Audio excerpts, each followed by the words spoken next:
What is it like to be a world-renowned artist but be forced to hide your artwork from the public? Today, we're meeting a man who's risking it all to preserve the tradition of Japanese tattooing for future generations. For thousands of years, tattoos have been part of cultures all over the world. I'm Chelsea Pineda. And I'm Sydney Kramer. Together, we're on a journey to discover the history, traditions, and future of body art. This is Ink Expedition.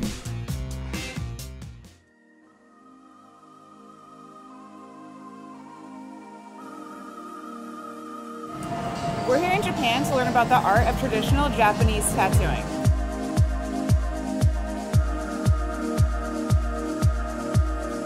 And we're meeting with Choshu Horikazu, a tattoo artist known for preserving the art of Tebori. Horikazu is legendary in the tattooing community, but in public he's forced to cover his ink under long sleeves because tattoos are still widely condemned in Japanese culture. 私の名前は長州堀和です。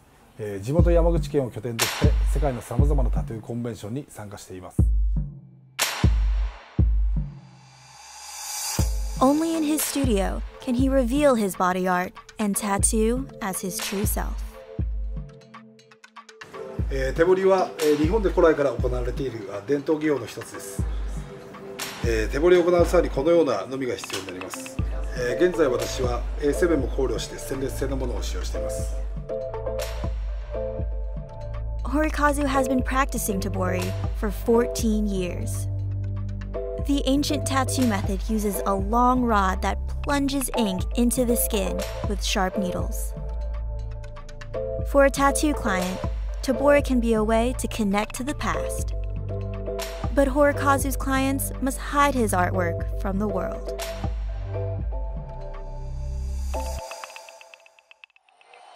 We met with tattoo anthropologist Lars Krutak, who explained the origins of Japan's tattoo taboos.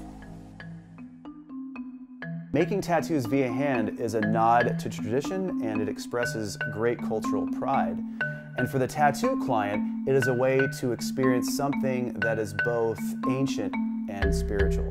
Perhaps the earliest written record of tattooing in Japan dates to 400 AD, when it has been described that a man tried to overthrow the emperor, and as a form of punishment, he was given a tattoo near his eye. And for the next 1,000 years, tattooing was associated with criminal acts, and it's been sort of widely stereotyped as something extremely negative. Today, people from all walks of life receive tattoos in Japan. There are still a lot of stigmas attached to them. And if you go to a public beach or even a bathhouse, people with tattoos are not admitted whatsoever.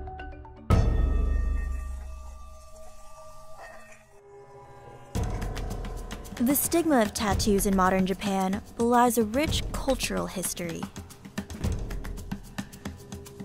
Long after tattooing was used as a form of punishment, it was popularized in the Edo period between the years 1603 and 1868. During this time, stories were told of anti-authoritarian heroes who wore body art as spiritual armor.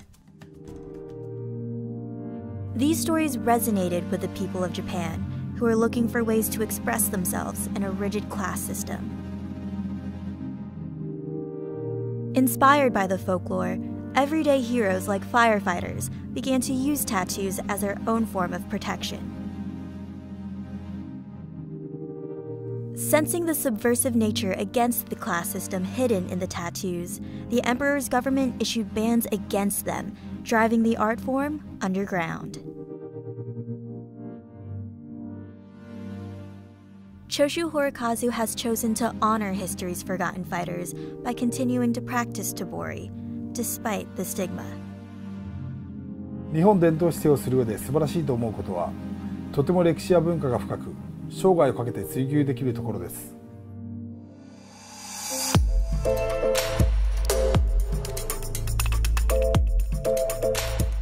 In the studio, Horikazu's hidden canvases are free to be on full display.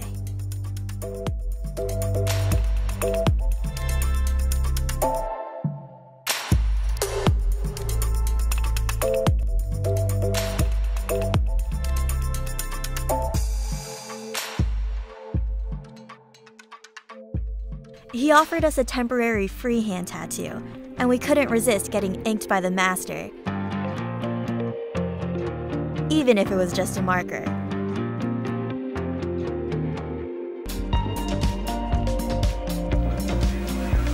really want to send this to my mom though and make her think that I actually got one. That's what I was thinking.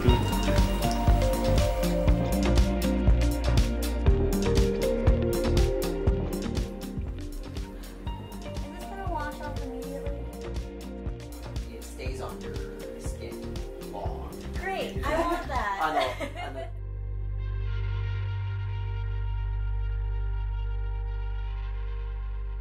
私にとって入れ墨は最高の生きがいです。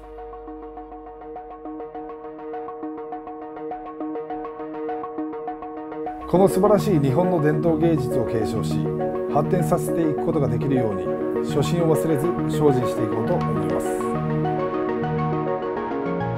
There are signs that tattoos are becoming less stigmatized in modern Japan, and it's possible that eventually, Horikazu and his clients won't have to hide their true selves from the world. Until then, the deep emotional and historical significance of Tebori is enough to warrant a life of secrecy. For Horikazu, the preservation of traditions is worth every personal sacrifice.